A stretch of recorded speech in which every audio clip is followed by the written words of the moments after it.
All right, welcome to today's episode with Andy Murphy, mental performance expert. Andy, welcome to the Growth Podcast, buddy. Sivi, I'm excited to be here, my friend. Excited to be here. It's been a journey together already, right? Absolutely. It has been a journey. It has been. We'll get into that in a minute.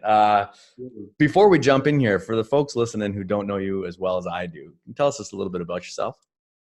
Where to start, mate? Where do you want to go back to?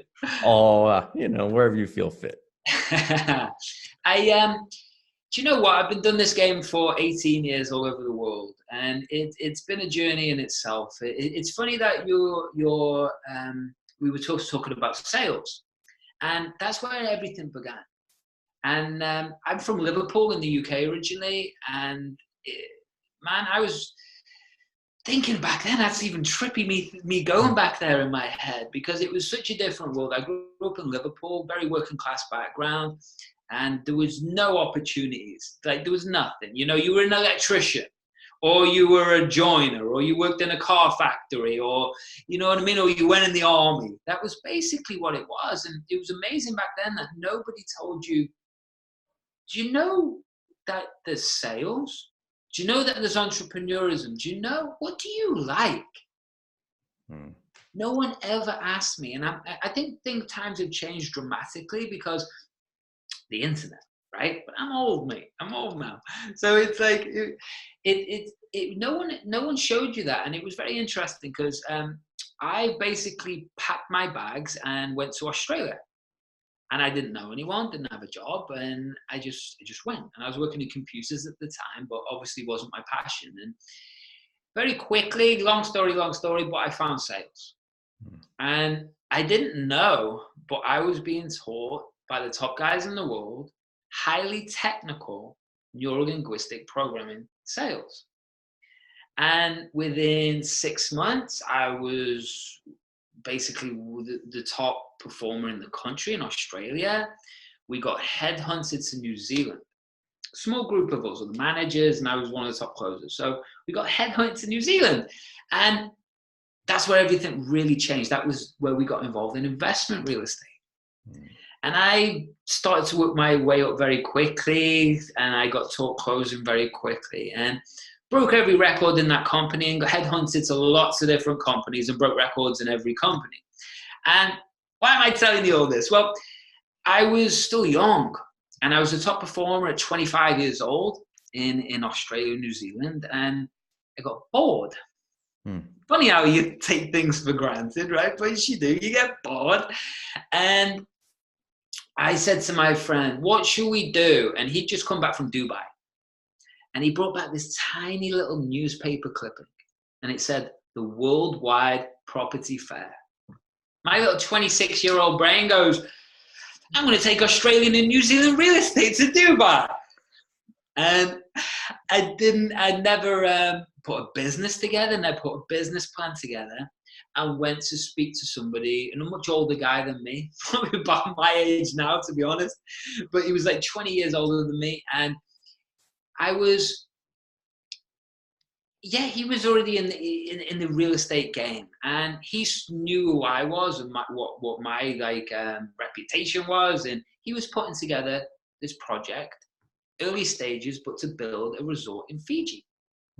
So he gives it, why don't we take your idea, take this, and let's take it over there? And I was like, let's do it. So for the next 6 months, 18-hour days, and we did take it over there. It was crazy because I literally never worn shorts and flip-flops before in my life at the same time. This is how British I was, man. And it was crazy. We went over to Fiji to look at buying the island. Nuts. Damn. And we went there. We were the first Westerners to walk to the top of this island, Komodo Island, and it was mad. We went over to Dubai. We were selling it down next to the palms, Dubai land, like the Burj Khalifa, which is the tallest building in the world. This was all off the plan still. I met the Sheikh of Dubai, and it was like, this is at 26 years old, 27, right? Yeah. Come back, everything's rocking and rolling, and then 2008 happened. Everything. I mean, everything changed. Industry crashed. Business partner thought it was an awesome idea to steal all my money and watch me go through a nervous breakdown, watch me lie to me for 2 years, watch me go through bankruptcy. He went and bought a boat of my money, and I lost everything. I lost house, investment property, professional model as a girlfriend, BMWs, lost it all. And I went from that, supposedly having things, is where I'm getting to this story, to going back to my roots, which was martial arts. And I basically went and lived in a room under an MMA gym. And I was just training and fighting every day, which was a lot of fun, but it's not fun when you can't afford rent, you can't afford food, and you're living off credit cards. And the reason I'm telling you this, Sivi, man, is because this is where life changed. Because I was sitting there and I watched my car being taken away. And I was like, damn. Now what? And this is a phrase I still use to today. Now what? And my intuition kicked in and it said to me, all right, Andy, you know you're good at what you do. You've seen over 2,000 people face to face. You can stay here, but what do you want? What's that perfect day? And I still, like, this is my intuition. I swear on my life. It sounds so cheesy, man, even me saying this stuff. But it was. My intuition kicked in. It said, what was your perfect day? So I designed it. I wrote it like a story. And it was being able to be free, travel wherever I want to, earn $1,000 from my laptop near a beach. It was all of these guys, work with professional MMA fighters. And then it was like, what? My intuition kicked in again. It was like, what are the top 10 things that you would love to do every day? And you wouldn't even give a damn if you got paid because you loved it so much. And so I wrote all those down. And that's where I made a different decision. And that's where life really, really changed. And from there, Sivi, man, it was funny. I turned down a job in Hong Kong. I had multiple interviews. I was going to walk into hundreds of thousands of dollars a year in real estate, big, massive real estate company in Hong Kong. Intuition. I was supposed to fly out the next week. I had no money, couldn't afford food. I turned down that job. And instead, I flew to LA for 5 days. I borrowed money and flew to LA for 5 days for a personal development course, NLP course. I came back. I know what I'm supposed to do. I trained up to another fight, MMA fight, and then went back to LA. And that's where I started working with professional MMA fighters. And it was in LA, so it was Krav Maga, a lot of Krav Maga guys, and so they connected to Hollywood. So that started to open up doors. It started to open up entrepreneurs. I started to, I don't know, and back then, Sivi, man, no one knew about coaching. This is going back like 13, 14 years ago, man. Like 13 years ago, I should say. And no one knew about coaching. No one knew what hypnosis was or neurolinguistics, or no one had a clue about the brain. So half of my job, I even them out for lunch so I could meet people. And that put me in touch with Hollywood producers. It put me in touch with royalty. It put me in touch with all of these different people. And that's where I really built my career over the past 13 years. And it's been a ride, man. It's been an absolute ride to look back and go, wow, the people I've helped, like NBC Last Comic Standing winners. Like I've worked with the top internet marketers in the world. I've worked with Saudi royalty. I've worked with some of the biggest startups. I've worked with trauma victims, rape victims. I've worked with OCD face picking disorders that no one else could fix. And people were collapsing that doctors couldn't fix. And I just fixed everybody. And then it just moved into performance. And I worked out, well, I could keep doing all that sort of stuff, or I could just work with entrepreneurs. Why? Because we're all crazy. crazy, man. And we've all have got all of those traumas and chaos and everything just as entrepreneurs. And that's my mission, my passion. And the reason is it's a ride. And so much out there is personal development industry drives me nuts because it's just fluff. It's just fluff. It's just air. And these days, we were talking about it before, but somebody who's got a 50,000 followers on Instagram, that perception is they're a brilliant coach who can really create deep neurological unconscious change. But they can't. Yeah. Right? They're a marketer who are charging high prices, but they can't create change. And I've seen some horror stories, mate. Horror stories. Some people charge a massive amount of money, and I've gone to them, that's brilliant. That's brilliant. Who do you work with? Work with CEOs. I do. Okay, that's awesome. I love that. What would you do if that CEO walked through the door and was suicidal that day? They're like, I don't know. Right. So why are you charging that price? And you can't really do that level of job. And this is the way the industry's changed, man. And it kind of breaks my heart, but it's kind of beautiful because everyone understands coaching now, which I love, you know? But which is great because it's important stuff. But it's been a ride over the last 18 years. And it's to look back, to me, business, it's one thing. It's got nothing to do with business. This is the thing that everyone gets confused. It's about your own growth. Yeah. Because the business, I know I'm ranting on, so you have to shut me up. Oh, I love it. No, it's good. But I look at, I know, right, if I can look at someone's business and it's on point, I generally know their brain's on point to a level, right? Yeah. It's like a mirror. Yeah. But if their mind's a mess, I'd probably know their business is a mess too, right? And when you look at that, it's like entrepreneurism isn't anything about freaking business. It's about your own internal growth. Yeah. And that's all it is. And I think the mistake that people make, especially in the internet marketing world these days, and especially in business these days, there's so many brilliant people with tactics, strategies, funnels, you know, all of these things, and they're all brilliant. And everybody gets sold on the dream.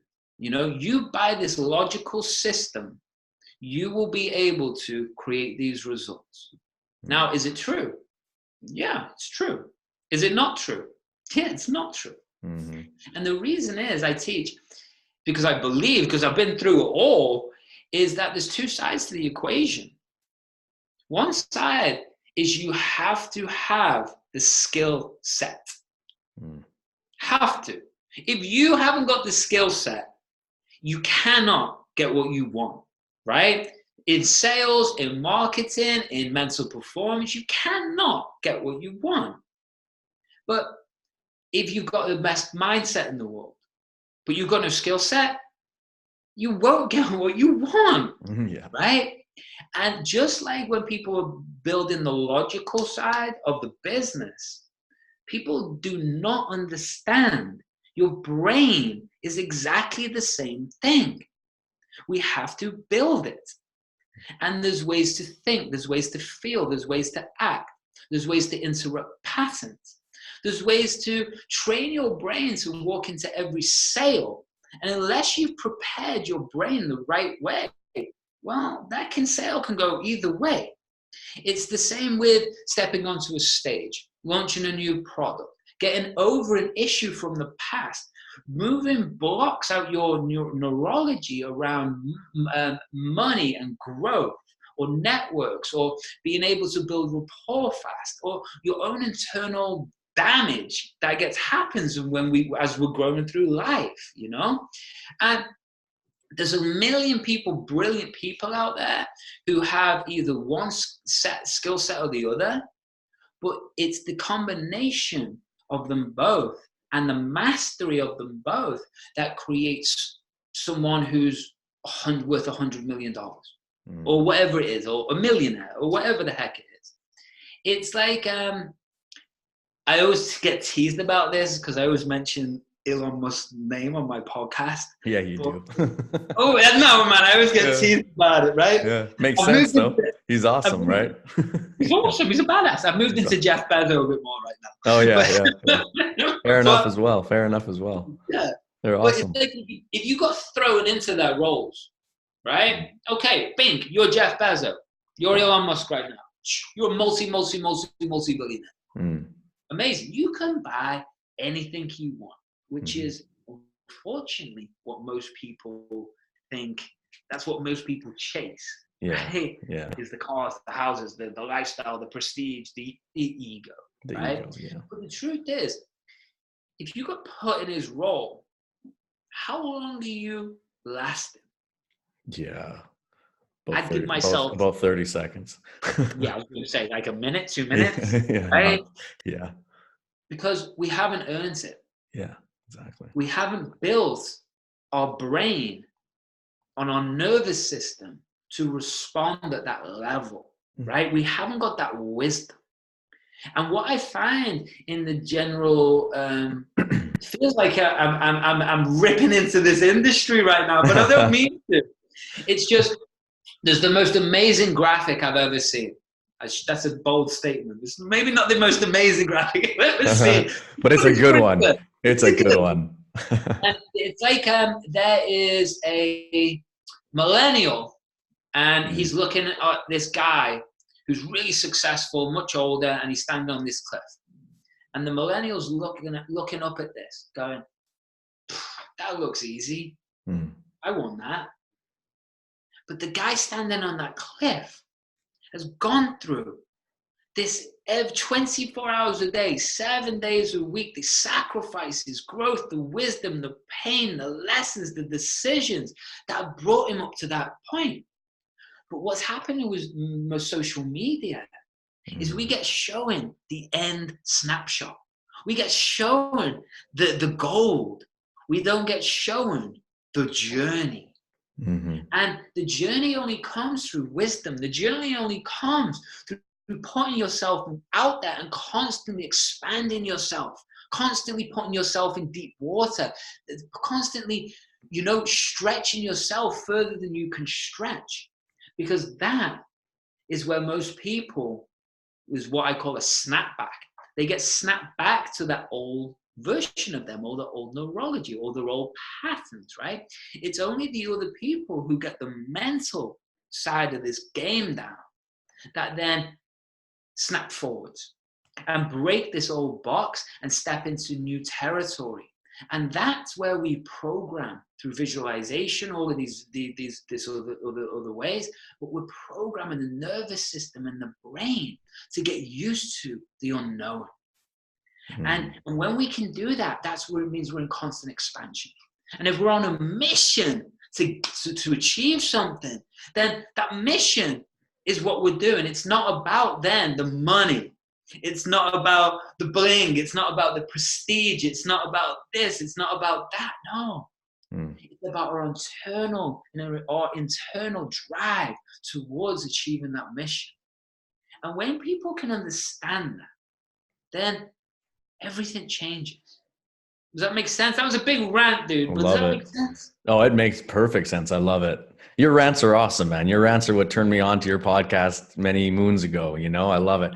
I love it. Actually, before I go in here and dig into a couple things you said there, because I want to go a touch deeper on a few topics there, I just have to put it out there about how we met. I have to document this on the Growth Podcast right now, because this is surreal to me, because you're on my podcast. It's crazy. Right. So here it is for all you listeners out there. This is how Civi met Andy. Okay.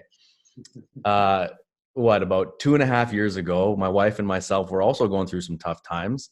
We were also facing big financial problems with our businesses.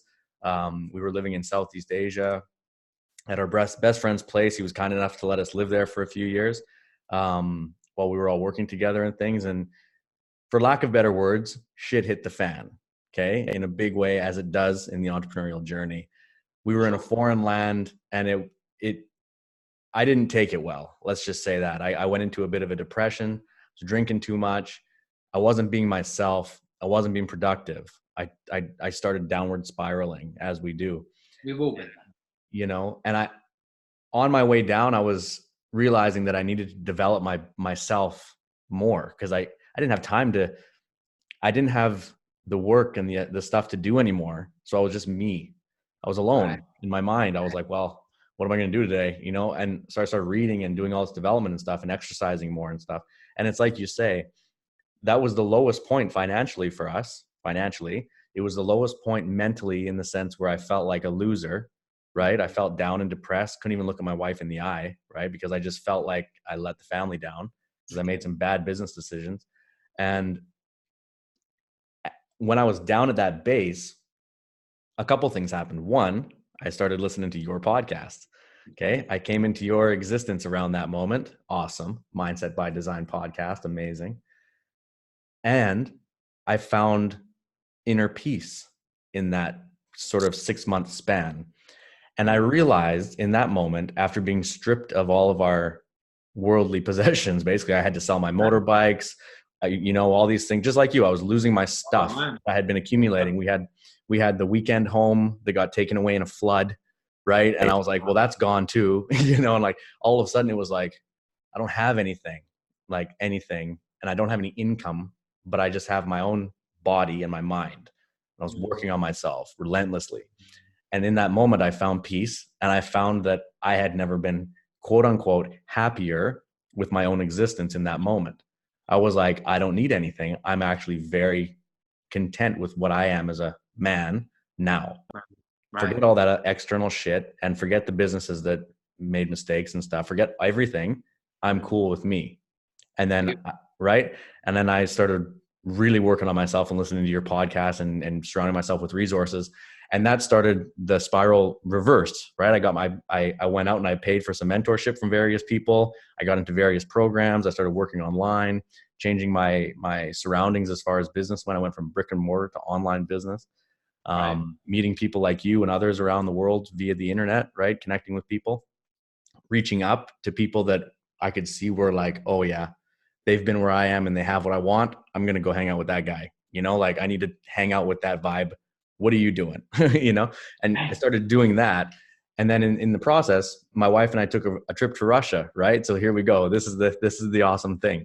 So about a year later, my wife and I are in Russia, and we're at her family home, and we go up to visit a monastery in the Russian mountains, which is absolutely beautiful. We go up there with the monks, meditate.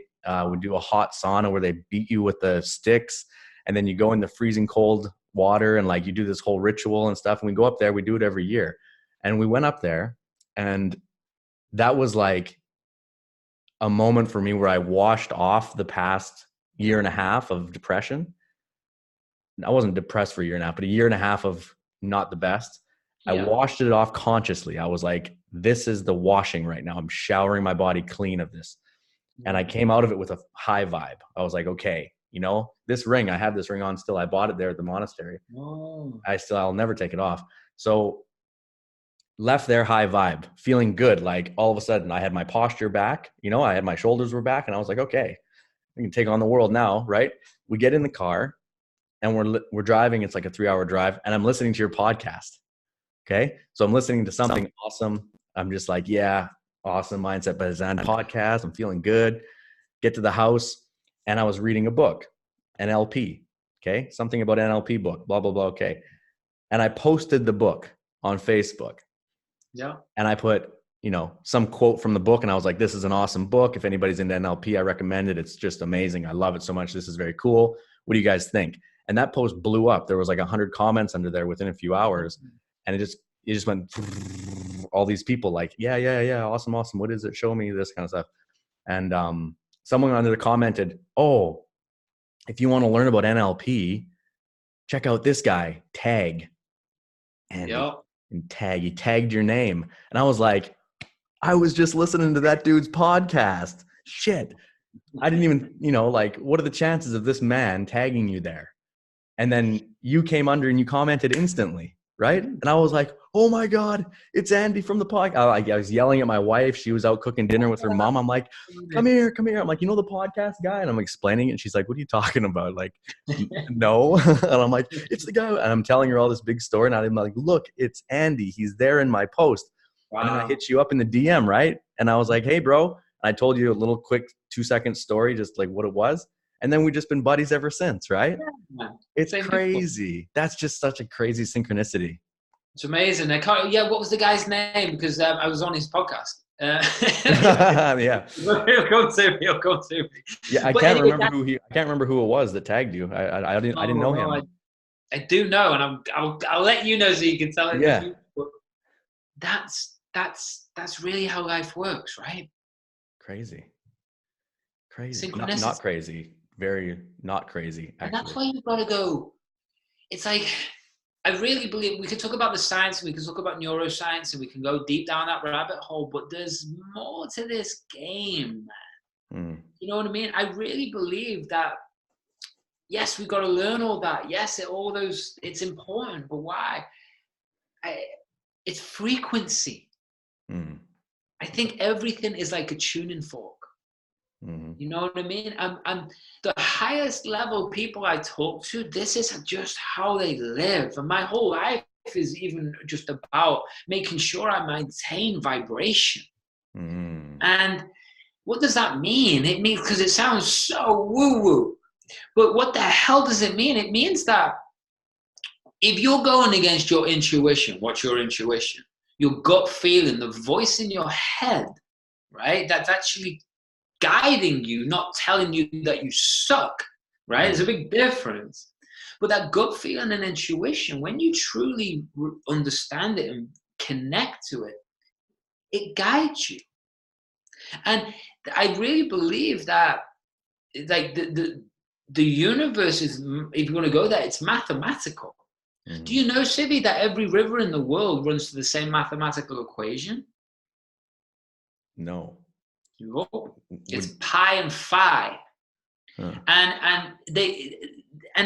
when we start talking about the Fibonacci sequence, this is certain mathematical formulas are right through us, right through the universe. They call it God's mathematics. Yeah.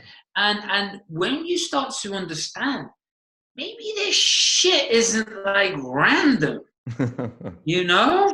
Yeah. Maybe there's more to this. Then I work these days on just my frequency, because I know that if I'm listening to my intuition, if I'm eating clean, if I'm hanging around with the right people, if I'm doing the right things, I just, these days, do you still get anxiety and freak out sometimes? Of course you do, right? That's called being human. But then it's like, we have to go into that deeper level of trust. And through all the experiences I've had, just like you, right? What happened when you just said you changed your vibration, your frequency in that moment, in that monastery? You made a different internal decision and you changed your frequency. In that moment, what happened? The universe, if you want to call it that, right? Or the unconscious mind, whatever you want to call it, right? Started to connect dots the other way. What happened? Your frequency started lifting. This goes back to, you could call it David Hawkins, if you don't know this guy, Power versus Force. David Hawkins' scale of evolution, if you want to call that, or vibration. Very interesting. Oh, it's awesome. So the biggest way for people listening going, Andy, what the are you talking about, mate? I get it. I'm sorry. I ran on. But it's the fastest way to do this is to change your life and your business, is to remove every single thing that does not serve you anymore. And that includes people, includes places, includes environments. It also includes your own damage, right? So I believe we're all on such a different journey. Such a different journey for such different purposes. It's like, I know I'm never going to be Jeff Bezos, right?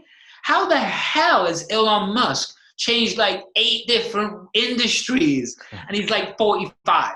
It's like he's like 46 and 47, something like that. It's like there's special people, I think, come for certain reasons, right? Yeah. They're supposed to, like Steve Jobs. Yeah. He died so young. But what would happen if he'd stayed around in like a bad way or a good way? You don't know. Yeah. Right? But he left such a stamp and an impact on the world and changed the world. So was that person meant to do that, or was that just random? Meant to do it. Same with the people you meet. Same with everything. There's a theory out there. Don't even know why I'm talking about this, Sibi. We're going down the rabbit hole, but apparently. Let's do it. But there's game theory. And game theory, you understand, they've actually found, there's one scientist, they found mathematical, it was game equations inside DNA. Mm-hmm. And so this was like a big thing a couple of years ago, like huge thing. And what does that mean? The hell does that mean? What does this mean? Are we in like a predetermined computer game that there's levels and we have to level up and sometimes we don't make it to the next level, right? And so maybe if we start to look at the world like that, maybe this becomes more fun. Maybe this becomes an adventure, or do we get caught up in another business? And sorry, I haven't even let you speak yet, dude. You've got to shut me up, man. No way. Like the other business I'm talking about is called society. Yeah.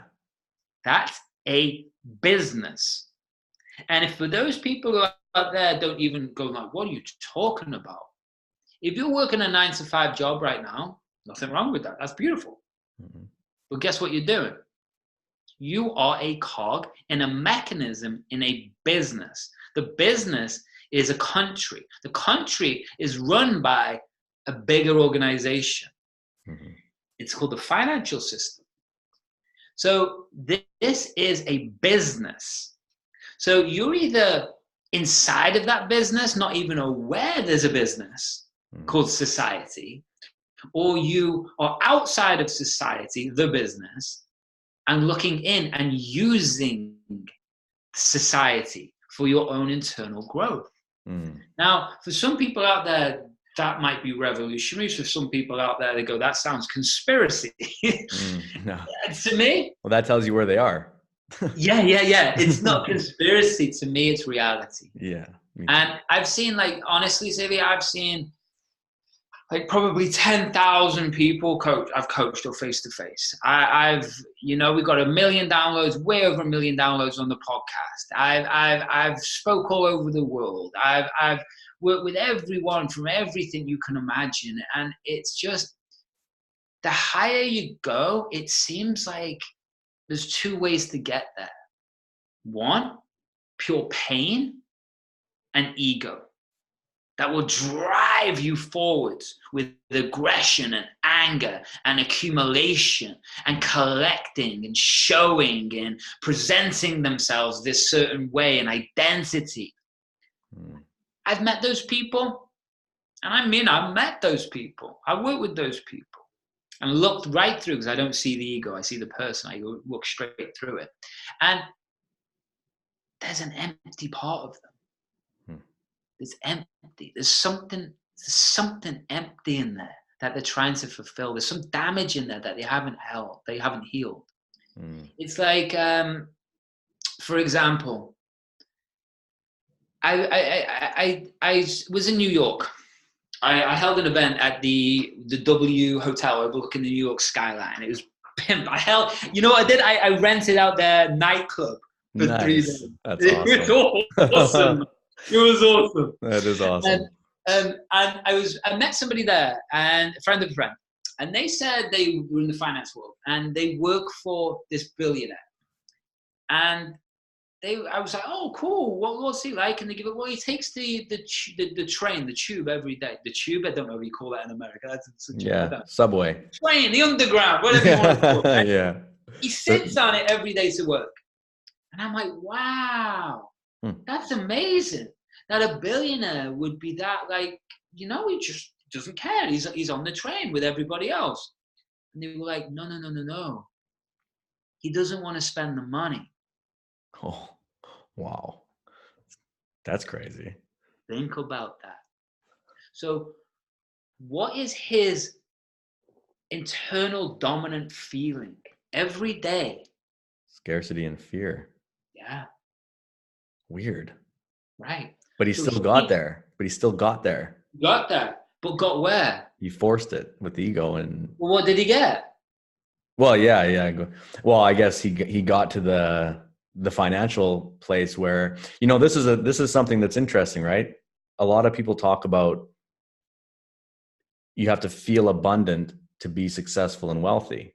But now you're talking about a guy right now that clearly is living in a scarcity mindset, but he's obviously a billionaire. Mm-hmm. What do you Interesting, eh? what do you think about that? Like, because his belief around money is infinite. His belief that he can have it is infinite. Not necessarily the frequency or the pain is what is driving him to get it. There's a difference. He believes he can accumulate it. mm-hmm. But it doesn't necessarily believe that let's look at it this way. The money is filling a hole of lack of self-worth. Yeah. Okay.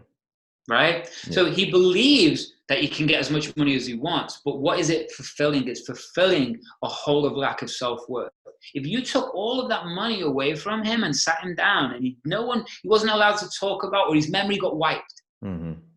Who are you? Oh, I own this company, I've got this, I've accumulated. No. Mm-hmm. Who are you? There'd You'd be nothing. lost. There'd be nothing there. Right? And I've seen it. I've also seen the opposite way, Silly, where people accumulate. Not accumulate. They get a massive level of income, like just learning tens of millions a year, and they're the most connected, spiritual, full of self-worth, and all it is about is service and optimizing themselves. Yes. Or creating a project. Yes. Right? It's not even about the money. It's about the project. It's about getting growing this baby that they've created out of their imagination, and then put it into reality and then build this thing. Yeah. That's the adventure. That's awesome. See the difference? And so, to me, what do you want? Now, if you can build something out of your imagination and synchronize and everything else, and you're full of self-worth and you're happy, and you earn $1 million or $10 million, or you create a foundation that's helping millions of people, and you're happy, or you're on $50,000 a year, you read every book that you can. You're knowledgeable, you're connected, you're meditating, you're spiritual, you're a beautiful human being who goes into soup kitchens and helps, but they don't have money. Then do they win? I don't know either, right? I genuinely don't know. We're each on this such a personal, unique journey that I really believe this. I like Gary Vaynerchuk. I think he's brilliant. And I never used to love him. Never used to love him because it's just too much, dude. It's like it's just too much. Yeah. But I feel that he's evolved and changed over the past couple of years, like dramatically. I think he's become more heart-centered. Yeah. And there's this amazing picture, and I'll send it you, and you've probably seen it. And it's even on my Instagram to post. And it's him standing on the side of a road with a big poster that says, "Stop giving a fuck what other people think." It's awesome. That's it. That's it. That is it. That's it. Yeah. Right? Is it easy? No. God, no. It's hard. Right? Yeah. Yeah. But if we're here for growth, if we're here for the way I treat this life, and it's not always like this in my head, but when I come back to the truth, this is what it is. I just believe this shit's a boot camp, man. You know, life's a boot camp. Now, I've taught this. It needs to come out as videos. I came up with this concept years ago, and I really believe it. What's a boot camp? It's fucking brutal. Yeah. Who wants to do a boot camp? It's harsh, man. You get pushed, you get pulled, you get slapped, you go through pain. But what's the outcome of a boot camp? You get a result. Yeah. Right? What if life was just the boot camp for our soul? Oh, shit. Think about that, right? Would we choose it? Well, we know it's going to get a result. Do you ever? I trained all my life, man, especially, up until my leg got snapped in half fighting 10 years ago. Wow. I trained at a decent level. I was on the, growing up, I was on the England squad in karate. You know, I've had over 100 fights. I was a black belt plus, But I never really enjoyed one training session. Yeah. You know? Yeah. You know, you do fully sparring and playing, but it's not nice when you're in there and someone's ready to put a shin in your head. Yeah, no. Right? That's still thinking back. It's like, okay, for free? For free was this? Oh, that was for free, right? And I'm smashed to bits because if it was for free, it was for free. Yeah. No, it was from pain. It was from trauma. That's why you do these things. But I never enjoyed the pain that's like pushing through, right? You enjoy the endorphins, you enjoy after. Maybe life's the same way. You know? Maybe life's the same way. Yeah. One more story? One other story? Please, yeah, I love it. Keep them coming, dude. And this is, I might cry telling the story, but you and me are mates now, man. Yeah, so it's like, and I know everyone listening is going to be on point with us. So, man, I might cry with this because it's like very emotional. And yeah, there you go. This is my grandma. I used to call my nan, you know, in the UK. I might have to put my glasses on for this.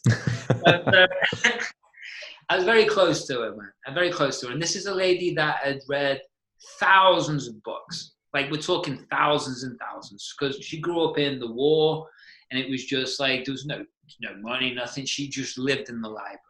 Wow. And she'd read every book you can imagine about every single thing. And up until the age of 86, when she passed away, we were still talking about astrophysics, quantum physics, spirituality. This is where I get it from. And I didn't know. Yeah. I remember man, finding like tarot cards when I was like 4 years old and shit like this, you know? Yeah. But hyper intelligent, no education, never had money. But we could talk deep. And I remember, like, this was 4 weeks before she passed away, man. And she'd had multiple strokes by then, so it wasn't my nan anymore. You know? But this is me. You meet me on the street, you meet me. This is me, mate. This is me. And I talked to her the same way. So I said to her, "Okay, Nan, here you are, 86 years old, lying on your deathbed. What's the golden nuggets of life?" Wow. I had it recorded, and I can't find this recording, man. Oh. And no, it's heartbreaking. I'll find it one day. I did email it to my brother, but it'll pop up. It'll appear if it's needed to, right? Maybe this is the only bit I needed to know. But she paused, mate. I remember this so vivid. She paused, and she turned and looked at me, and she said, "None of this matters." And I said, what do you mean none of this matters? And she said to me, "Do you think any grudge you've held, any argument you've had, what you won, what you didn't, what you achieved, what you didn't achieve, the goals, everything, do you think that matters for one moment when you're lying on your deathbed at 86 years old?"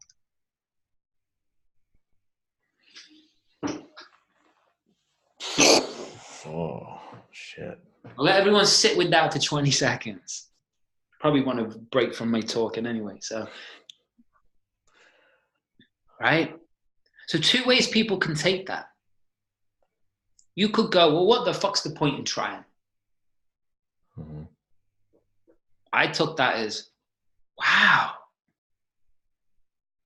I can do anything. That's what I was thinking. What's the point in not trying? Yeah. Just go for it. Go for it. Yeah. But the truth is, when you look at like that billionaire I was talking about before, who's lived in scarcity, mm-hmm. He gets to 90, gets to 80, gets to 100, 1,000 years old. Nothing. Then what? Yeah. All you've got is your internal growth. All you've got is you. All you've got is you. And it was interesting. Do you know who I'm sure you do, Dan Bilzerian? Yeah. Right. It's funny you bring him up. I talked about him yesterday with a buddy. Oh, really? Really? That's crazy. Awesome. We had a very crazy conversation about him yesterday. Yeah. Go ahead. The same conversation we're about to have, man. Wow. Intense. I've watched him and I followed down for a few years, man. Yeah. And as we all have, you know. And part of us looks at his life and goes, good Lord, if you were single, that'd be holy shit, man, he's got it right. But I don't know. He knows, he's very self-aware. And you watch him in multiple interviews and there's no ego there, man. Of course there's a bit of ego, but there's no real ego because because I know I'm doing this because of childhood trauma. Because I know all these things. Yeah. But the biggest thing I've taken away from watching multiple interviews with him, and he was on Rogan, but to be honest, it wasn't the best interview. I've seen him on different places, and it's more deeper interviews and more recent ones. I think London Real was a great. That's the one I was we were talking about London Real. Oh, really? It was a great interview. Yeah. And I've seen him on a few others, and they were just as good. And and it was a case of, there's 2 things that, well, this is from the Rogan interview, actually, this is a few years ago, but he was talking about, and I adapted it, of course, and put my own spin on it, but I called it a pleasureometer. And what he's talking about, he gives it, Joe, do you think if someone bought me a Lamborghini today, I would give a shit? And he was like, no, my pleasureometer would be at 0 because I bought them all and everything else. I don't care, right? That is not going to make me happy. He said, you've got to be careful with business and life not to get things too early. Because when you have them, you have had them. And you will become desensitized. And everyone chases and chases and chases all of these external things because they're all great, but you will become desensitized. They will not give you pleasure. He says happiness, and this is where we click over to the London Real. Happiness, because the happiest I've ever been is when I was hanging out with my mates. We were lying on the beach. I know there's 2 different stories. He says, one, the other night, we were hanging out and we were playing Monopoly. It was like 4 rooms or something. Yeah. That was so amazing. I loved it. I think it was Monopoly or something like that, right? Yeah. It was so amazing. Because the other time it's like we were with a couple of my friends and we were just on a beach and we were on mushrooms. Yeah. And he goes, it was beautiful. Yeah. Because those have been the happiest times. Yeah. Friends. Connection. Right? Yeah. Connection. So when we look at this, to me, so we go back to society as a business. What society is selling you? Everything that is shiny. Yeah. It's selling you the new generations are coming through and they don't want this anymore. What was the old belief, right? Degree. Get a degree, you get a well-paid job. It is secure and safe, which means then you go and get a mortgage. The mortgage is for 30 years. Now you can upgrade your houses off the equity, but the mortgage for 30 years, right? You have a wife or a partner or a husband or whatever, and you have kids. You pass your legacy on, your generation, right?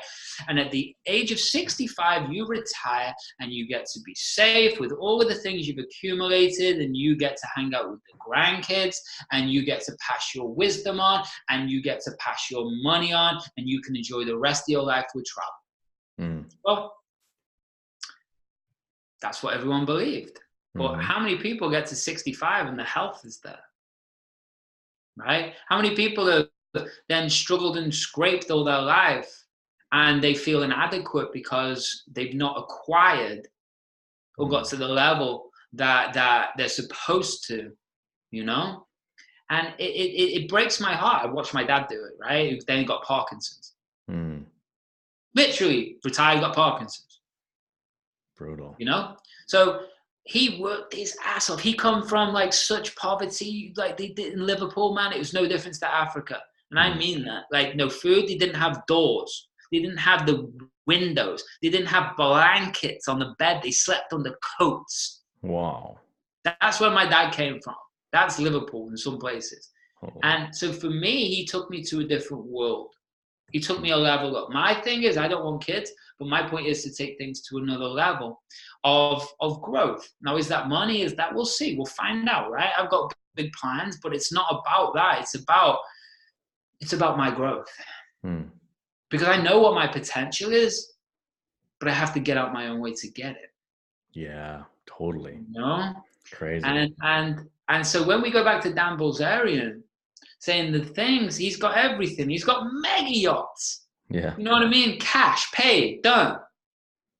Right? And he's exponentially getting richer with his cannabis business and everything now. Oh, right? Yeah, because he's clever, man. He's leveraging Hollywood, right? He's in Hollywood heavy, so he's leveraging all that. He's a smart dude that way. Because everybody wants to be around him because of the lifestyle and the prestige and the women. He's in and flow. He knows this, so he's very clever, right? He's in flow. He's attracting that big time. He's amazing. He's brilliant. Look, totally. Knock him. No, not at all. That's his choice, and he's doing it that way, and he's nailing it. He owns it. He owns it. Authentic. Yeah, he owns it. It's very authentic. Very authentic. Yeah. And that for me, or maybe you, if you put us in Dan Bilzerian's world, it just wouldn't be congruent. It just wouldn't be congruent. You know what I mean? It'd probably be more, for me, it'd be more of a deep spiritual journey than probably Dan's on. Dan's on a mission just to do his fun life. Yeah. Right? But I know my fun life, if I stepped into his shoes, I wouldn't be ready for it. And I'd probably all patterns would kick in and you'd sabotage it. Yeah, yeah.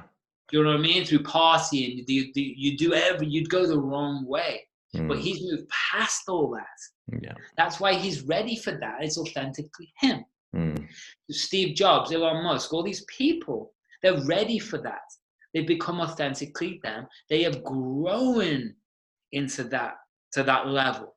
So when I talked about that, the best image ever, allegedly, it was a case of that younger person looking at the older person on that ledge saying that looks easy. Yeah. Because they're seeing the snapshot, the screenshot. Yeah. But it's the growth.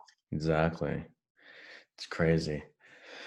That the desensitizing and hitting your goals and all this and then not having anything to reach for. Speaking of Gary Vaynerchuk, that reminds me of him. He always says the worst day of his life is going to be when he finally buys the jets. Because then what? He's fucked. He's like, now what? Like, this has been my life mission. Okay, I got it. He's like, yeah, I'll be cool for about 3 days. That's it. You know? That's it. Then it's like, what's next? You know? And he said that multiple times. It's the same thing, right?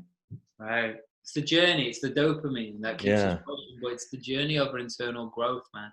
And I'm sorry, Sivi, if that was supposed to be a business, but we went down the rabbit hole, man. No way, man. I love it. This is awesome. That's what it's all about. I love it. Let's talk about one quick thing. Anything, mate. I'm here. Yeah, you are. I know. It's awesome. Self-sabotage loops, resistance. I feel it in myself and I see it in others. And it's like, it has to be the number one thing that keeps people from living their dream. It has to be Yeah. resistance to the thing they're trying to create. And then some sort of a pattern that slingshots them back when they're getting close to it. Yeah. What's that all about, man? Unpack Um, that for us a bit. Sure. Two things there, right? If everything I've ever found leads back to one thing, it's self-love, deservingness. Plain and simple, it's deservingness. And the way the brain works is when we're talking about, let's go into neurology and stuff now. But the way the brain works, neurology just wants to complete patterns. That's all it wants to do. That's all the neurology, which is the software in our brain or the mind muscle or whatever you want to call it, right? For people listening out there, neurology, what's neurology? The shit in your head, right? The shit in your brain. Yeah. So all it wants to do is complete patterns. So all it wants to do. Why? Because the default setting of the unconscious mind is one thing: to keep you safe. So all it wants to do is to keep you safe. Now, we've got amygdala activation and we've got different parts of our brain doing this. But the truth is, inside of us, the brain just wants to be, I call this analogy, I've taught this for decades, but it's like we go back to the caves. Now, depending on what your beliefs are, it's fine, but it's like going back to the caves. So what does that mean? Sucks in this cave. Sucks in this cave, man. What's outside the cave? Ooh, some amazing stuff. Look over there. That's brilliant. Wow, look over there. Ooh, yeah, but there's some other things there. There's some scary stuff. I don't know, man. I don't know. Let's just be safe and stay in the cave. That's our default setting. And every time we step out of that cave, what kicks in? Well, it's the unknown. So you have something in your brain which is the fight or flight response, but it's basically like an alarm. Are you safe? Are you safe? Are you sure? Are you sure? Are you sure? It's not saying you are or not. It's going, are you safe? So when you're stepping into the unknown, we don't know if it is or not. So what kicks in? Fear. Yeah. Right? Or we freeze, or we go and fight. That's the responses. Plain and simple. So when we start to understand that it's your brain wanting to keep you safe, or your deep brain stem wanting to keep you safe, and it goes back to genetics, then all we really are wired to do is to be around in tribes, around fires, and go hunting and sleep. That's all we're really designed to do genetically. Now that we're in society and we're evolving and growing, and I believe human beings have expanded massively, we've got to understand that your brain is just doing the same shit. So when you start a new project, what happens? It's exciting, right? Yeah, it's exciting. It's brain chemicals, dopamine. Oh, that's awesome. How many times have you had a drink with someone and you started a business that night, right? Oh, yeah. And then right. And then how many times does it fizzle away? I don't do this anymore. Not for a long time. Me neither, yeah, but it sure have. But it does. Definitely. Right? Because the idea is brilliant. The idea is exciting. The idea creates the momentum. But then we step outside the cave into the reality where we've got to dodge arrows, where we've got to jump over snakes, where we've got to hang from trees, where we've got to catch our prey, right? And that for most people is too hard. So what do? Back in the cave. Back to the cave. Right. So when we understand these genetics, when we understand this is what's internally happening automatically, well, then we've got to use a different part of our brain. The cortex, right, which has been developed. What does that mean? That's like the CEO of our brain. That's where we self-talk. That's where we make rationalizations. That's where we can communicate with ourselves in the moment and make a different decision. Mm. So as we evolve, guess what? We can start to override these old patterns. So by being around the right people, by immersing our brains in a different world, right? By of visualizing correctly to a deep, deep level, but even just visualizing a different way is going to start to train our brain to respond a different way. So then you start to see the world a different way. Mm. And when you start to see the world a different way, well, it's not scary anymore because it's not unknown. And then when we start to get this, does it mean that we won't get triggered because the business is constantly expanding? No, the business is constantly expanding. Our lives are constantly growing. So we've got anxiety. Yeah. Mm. Right. Well, really, yes, anxiety, but what is that? Okay, it's the fight or flight response. Yeah. Right. So we have to understand this is what's happening automatically. And then we add trauma. God damn, right? Yeah. Yeah, and the world's traumatized to bits. Yeah. And then we're bombarded with the news. Mm-hmm. Society's clever way of keeping us in the cave. Definitely. Right? We're bombarded with the news, which is just pure trauma and death. Mm-hmm. Right? And that's all it is. So it makes people afraid. One of the best jokes I've ever heard is by a comic. You probably don't know him, Sivi, but Bill Hicks. No. Yeah, there's not many people who's going to know him. He's old school, right? He's passed away. But when I was going through nervous breakdowns and stuff, this was a comic that I just watched time and time and time again.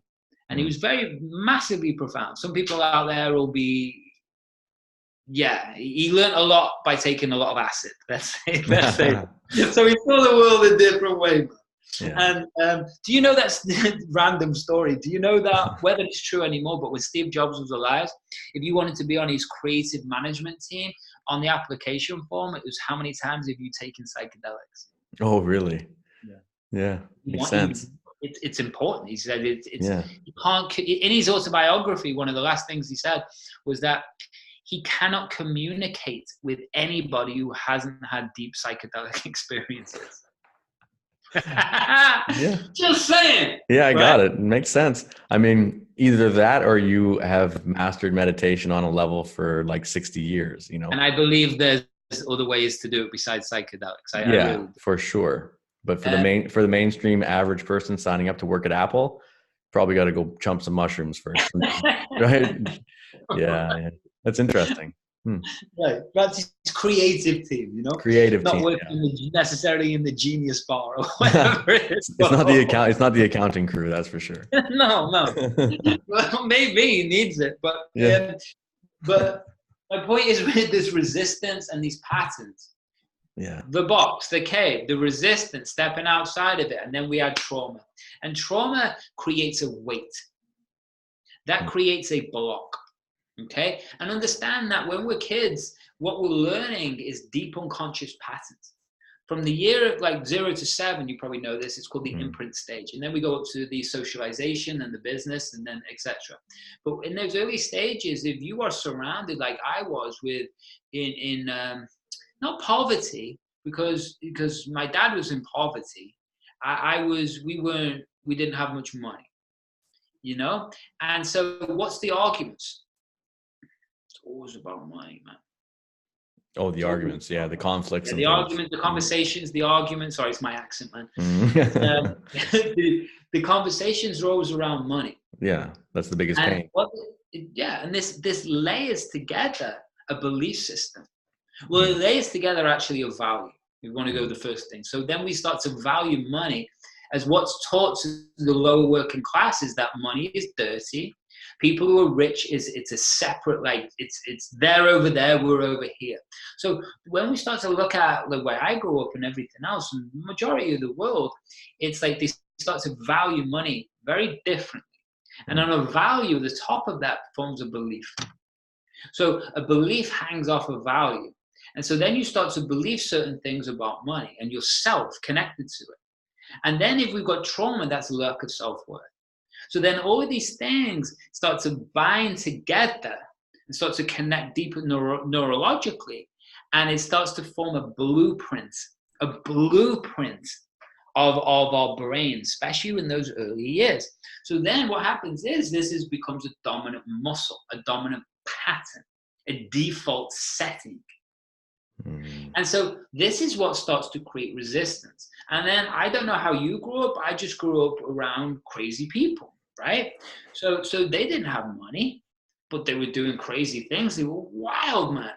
And it's like, and so guess what that does? Does that educate you around success and entrepreneurship and self-worth and growth and money? No, it doesn't.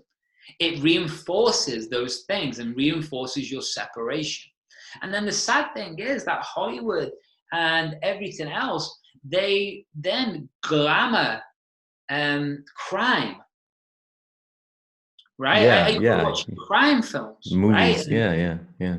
And the only way you could see on TV was really people making money was through doing illegal, dodgy things. Yeah. Did you notice that? Bank heists, diamond heists. Got it. Everything's about, even James Bond, not James Bond, but yeah, I suppose so. It's sensationalizing. I was going to say it's going to be someone else's name, but it's, and so it is just embedding all of this poverty, or the only way you can become rich is through doing illegal, sketchy things. Guess what? That gives the lower people a way to dream about money. When everybody else who's a not high vibration, but a high belief around money does it through business. But and when we start to understand these things, it's crazy, which is why I say society is a business. And that's why news and everything, it's installing things. And I look around the world of marketing online and everything, I just see neurolinguistics and programming everywhere, man. So people call that conspiracy. I'm telling you what's going on through media. I see it. I see it. But the thing is, at those early stages, if we were around multimillionaires and billionaires, what would be that blueprint? Right. That. Yeah, that, right? Yeah. You were around monks when you were growing up. What's your blueprint? Yeah, monks. Spirituality, spirituality, yeah. Heartfeltness, kindness, service. Is that money? No, but it's just a different frame. Totally. It's a different neural frame. So what my point is to all of this massive rant, Sivi, is that you can do whatever you want. You have a decision, you have a choice. Is it easy? Never. Is the journey ever going to end? Never. It's never going to end, right? But you can build whatever you want. I've been bankrupt, slept on couches. I've been homeless, dude. In LA, when I first got there, I was living off credit cards. I was the one driving 8 hours a day to take someone else out for a coffee or for lunch. You know what I mean? I would drive a couple of times a week, like from Orange County to San Diego to LA to Orange County, the same day, many times, just to spend an hour with somebody, just to learn, just to grow. Yeah. I would do anything it took just to put myself around people. Why? Because I understood through martial arts, not through school, about mentorship, about sensory acuity, about being aware of myself, reading patterns in myself and other people. It was martial arts that taught me all of everything I knew at that level. It was nothing to do with school. And not one thing. School taught me to, man, our school was violent. So it was like, I fight. Chaos. Chaos, yeah. Chaos. So my point is, it doesn't matter where you are right now. I don't give a shit. This, and I mean that hand on heart. I don't care. Because this is the other thing that came through to me. When I was sitting there, bankrupt, no food, watching my car being taken away, this little voice, and this is the thing I'll maybe end on today.